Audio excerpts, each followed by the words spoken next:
ரதி என்னும் அழகிக்கும் நீதானே ராணி கதி நீயே என கொஞ்சம் கண் பாரு தேவி ரதி என்னும் அழகிக்கும் நீதானே ராணி கதி நீயே என கொஞ்சம் கண் பாரு தேவி ஆனந்த விகடம் சொல்லு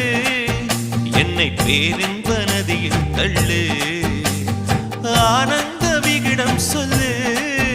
என்னை பேரின்ப நதியில் தள்ளு நான் பாக்யாதிபதியானேன் உன்னாலே கண்ணே உஷா பசும் பொன்னே உஷா